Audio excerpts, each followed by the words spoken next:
Voilà, bonjour à toutes et tous. Cette vidéo est principalement là pour présenter le test formatif sur l'optique géométrique qui a été fait avec la classe de physique 24B au gymnase à Bienne. Si par hasard vous tombez sur cette vidéo et que vous ne faites pas partie de cette classe, vous pouvez tout à fait utiliser ce test comme un exercice et ensuite profiter de la solution qui viendra dans la suite de la vidéo. Alors, on va commencer par analyser le QCM de ce test formatif. Il y avait deux questions d'optique.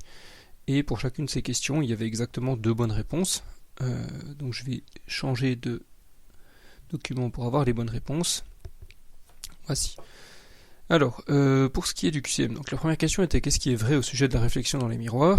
Et puis, on va procéder par élimination, simplement en disant phrase après phrase pourquoi c'est juste ou faux. Tous les miroirs sphériques peuvent générer des images réelles. Alors, ça de fait c'est faux, puisque les miroirs convexes génère uniquement des images virtuelles, puisqu'on voit tout le temps dans un miroir sphérique convexe. Le rayon réfléchi et le symétrique du rayon incident par rapport à la normale au miroir, ça c'est la définition de la loi de la réflexion, donc il n'y a pas trop à chercher, c'est correct. L'œil humain voit correctement les images virtuelles dues à la réflexion, ça c'est correct aussi, puisque l'œil humain va transformer les images virtuelles en images visibles par le cerveau. Pour voir une image réelle, il faut avoir un écran. Un miroir concave fait toujours apparaître les objets plus petits qu'ils ne le sont vraiment. Alors de fait ça c'est faux, ça marche pour les miroirs convexes. Les miroirs concaves ayant d'ailleurs deux régimes, ils peuvent être soit générateurs d'images réelles, soit générateurs d'images virtuelles, selon la distance à laquelle on se trouve. Les miroirs convexes retournent les images, ça c'est faux, hein. Les rétroviseurs sont typiquement des exemples de miroirs convexes et clairement ils ne retournent pas les images. Ensuite, la question B, quelles affirmations sont vraies? Alors, pour voir un arc-en-ciel, il faut être face au soleil. C'est tout à fait l'inverse de ce qu'il faut. Pour voir un arc-en-ciel, il faut en fait être dos au soleil, parce qu'on va voir la lumière qui est réfléchie à l'intérieur des gouttelettes d'eau. Et puis donc, les gouttelettes reviennent en arrière, et c'est pour ça qu'on les voit quand le soleil est derrière nous. Les mirages sont le résultat de la réflexion. Ça c'est faux, c'est la réfraction qui est responsable de ça, puisque c'est à cause de l'indice de réfraction de l'air qui est variable à cause de la température, qui fait que la trajectoire de la lumière est courbée et qu'on voit des objets là où ils ne sont en réalité pas. La fibre optique contient la lumière par réflexion totale, ça c'est correct. Quand la lumière essaie de sortir d'un filament de fibre optique, l'angle d'incidence de la lumière par rapport à l'interface est toujours trop grand. Et ça fait qu'en gros, on a systématiquement une réflexion totale et la lumière ne sort pas de la fibre. Les couleurs sont séparées par un prisme à cause d'un indice de réfraction différent. Ça, c'est correct. Les différentes couleurs ont un indice de réfraction légèrement différent dans les matériaux, comme par exemple dans le verre. C'est une question de longueur d'onde et puis on vous épargne les détails techniques, mais grosso modo, si vous observez des lumières de couleurs un tout petit peu différentes, vous observez qu'elles ne sont pas déviées tout à fait pareilles, et c'est ce qui fait que la lumière blanche est décomposée quand elle traverse une interface. Et donc enfin, une lentille divergente peut servir de loupe, ça c'est faux, les lentilles convergentes servent de loupe, comme on va le voir dans l'exercice suivant. Voilà.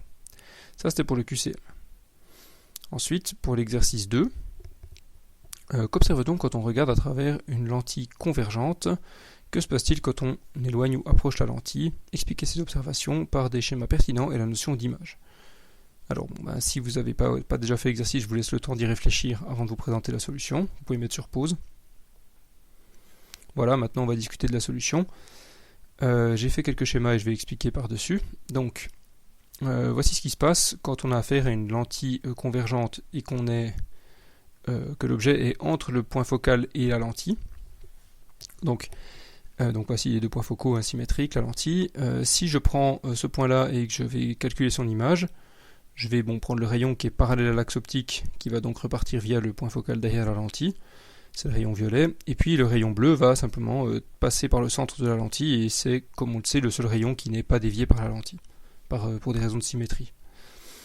Donc si on regarde ces deux rayons, on voit bien qu'ils sont divergents à la sortie de la lentille, donc on est obligé de reconstituer des rayons virtuels en amont de ces rayons divergents pour retrouver une source virtuelle commune, et on trouve en fait ici le point auquel on verrait l'image de l'objet. Si on était un observateur placé ici, on verrait l'objet plus grand et de fait un peu plus loin derrière la lentille.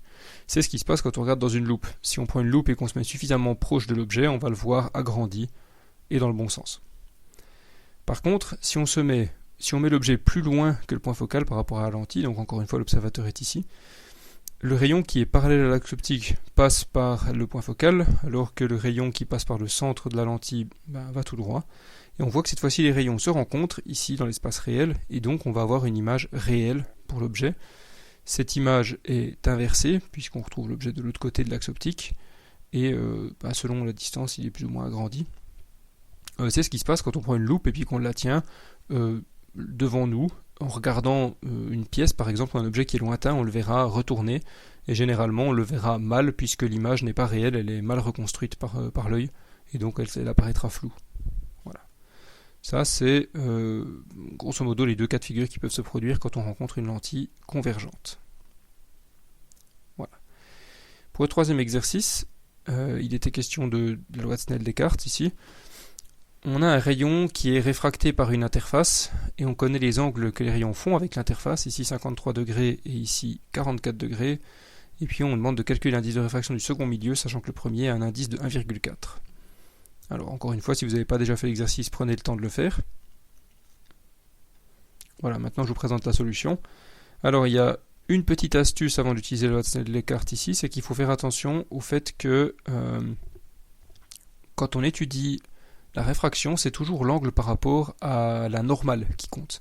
Donc en fait, là on vous donne l'angle de 53 degrés par rapport à l'interface, il faut calculer l'angle complémentaire qui est de 37 degrés ici, entre le rayon et la normale à l'interface. Pareil de l'autre côté, avec 44 degrés ici, on en a 46 de l'autre, et donc les angles utilisés dans la loi de Snell-Descartes sont bien 37 et 46, et non pas 53 et 44. On constate aussi ici que quand le rayon lumineux se rapproche de l'interface après y être passé, on doit supposer que l'indice de réfraction ici est plus petit que l'autre, puisque la lumière a accéléré en franchissant l'interface, parce que si sa vitesse diminue, elle aura tendance plutôt à s'éloigner de l'interface et à se rapprocher de l'axe optique. Au niveau des calculs, comment ça se passe? On pose la loi de Snell-Descartes, donc N1 sin alpha 1 égale N2 sin alpha 2, on isole N2 simplement en divisant par sin alpha 2, et puis on remplace 1,4 fois sin de 37 sur sin de 46, et on trouve bien 1,17. Ce qui est un résultat qui est plausible puisqu'il est plus petit que N1 étant donné que la lumière va plus vite dans le second milieu. Voilà pour cette correction, j'espère que ce commentaire vous aura été utile et je vous dis à bientôt pour une nouvelle vidéo.